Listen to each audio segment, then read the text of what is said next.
All right, so today is the day where we test the plumbing lines to make sure they hold water. Unfortunately, it is in the mid-20s outside today, so I can't run the line from the nope, brain, fart, dead, start over. That is called a hose. Today we're going to test the drain waste vent system, which is all of this, with water to make sure that all the joints are good. Originally I had set it up so that I could run the hose through that window over there and just connect it to a fitting here, but it's 24 degrees outside, so the hose is not an option. So what I'm going to do is I'm going to use this line that was run for the shower.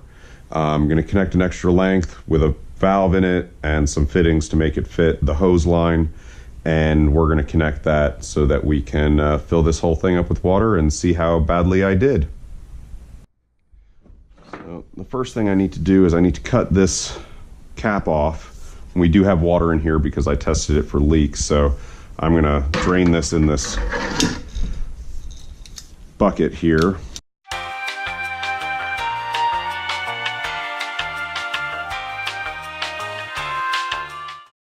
And then we're going to cut this nice and even and attach some PEX fittings.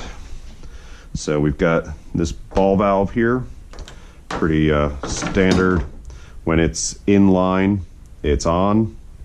When it's across, it's closed. I don't know if you can see in there, but that's closed and that's open. So we can put crimp fitting on here, push that on like that,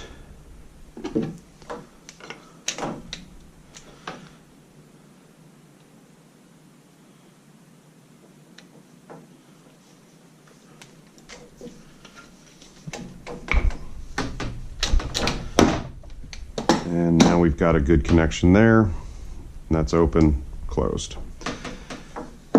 And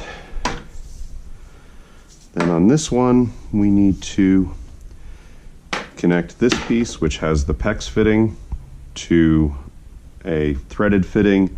But of course, this threaded fitting doesn't fit in this hose connection. It's too small.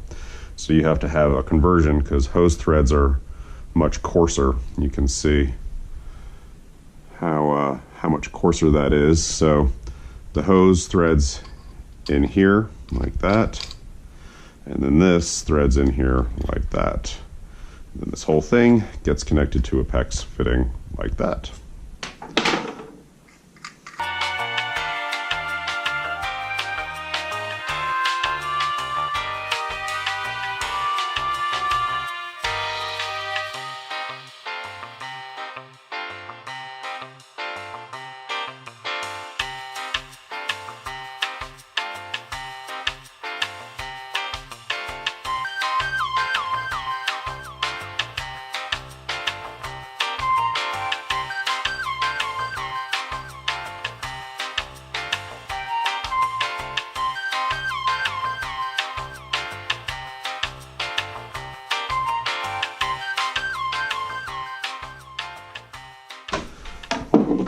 So now all that's ready, we need to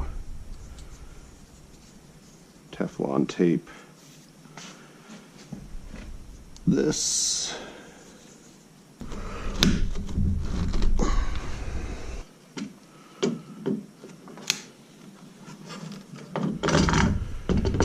Alright.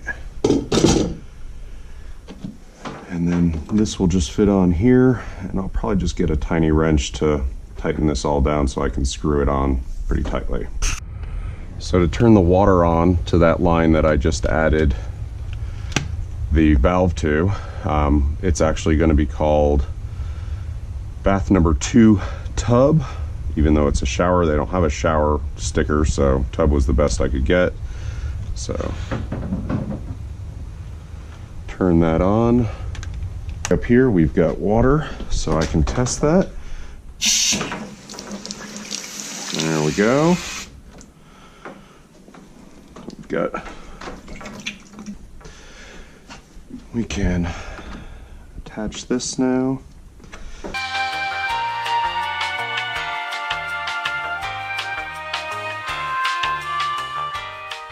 Alright, so we've got that lined up, and we're just tightening this all down.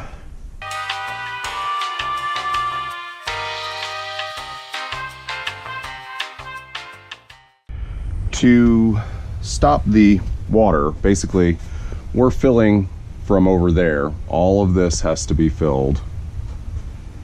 And so I have to plug down here, but also this line is gonna overflow since there'll be so much more water above it. So I've got this little plug here, which I'm gonna put in the drain here, which of course is a huge hassle to get to because I can only stick one hand back in here. Tight enough so that it doesn't blow off, because the last thing I want is the 150, 200 gallons of water that's going to be in all of this spewing out of this spot here. That's good and tight, and then we're gonna pop this off, which I don't think, oh, I can get it by hand. Pop that off. This is our big rubber hot dog, and this goes down the drain there like that. All right, so we've got our pump, which we can measure the PSI, and we pump this up to 40. Away we go.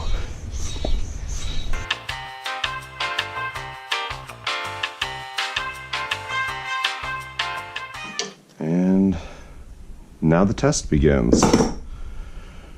Fingers crossed. So now that we've got the water running, you can hear it filling up down here. We're gonna watch for leaks down here first, and then continue on up the way and see how it goes. Water just filled to this point, so it should be heading up this line here. All right, so it looks like I have one small leak right up here. So I'm gonna have to put the vacuum back on and suck some glue into that joint there. But for now, we can let the water out, which is also a really scary part because this is where the failure was last time. So it was a different ball. It was just a ball instead of the hot dog. But I've not let the air out of the hot dog yet. So let's see how that works.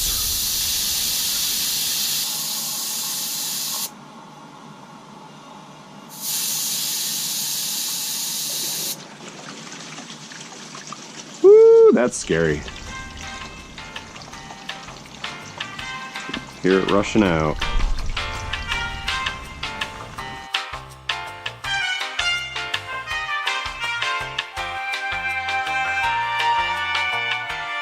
The ball valve that I installed upstairs to test the drain waste vent lines, I knocked it because it's just a handle, and the entire system was capped like this right here.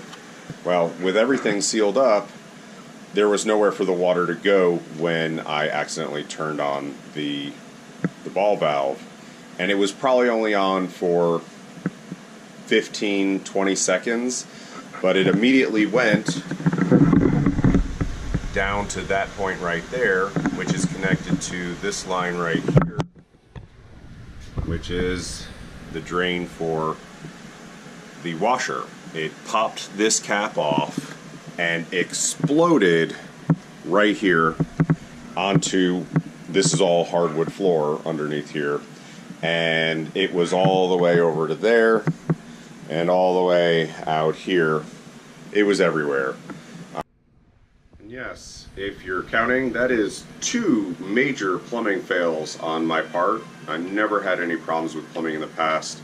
The first one was a lack of proper tools, and the second one was simply an accident. The ball valve is really easy to flip on and off, and I didn't really think about it while I was cleaning up upstairs, and I knocked it, and now I've learned my lesson. Turn off the water when you're not using it when everything's all plugged up.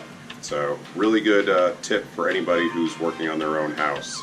If you're not using the water, if you don't need the water turned on, even if it is a step that you don't think you need to take, if there's even the slightest chance that you could cause water damage somewhere in your house, just turn it off. There's no need for it to be on.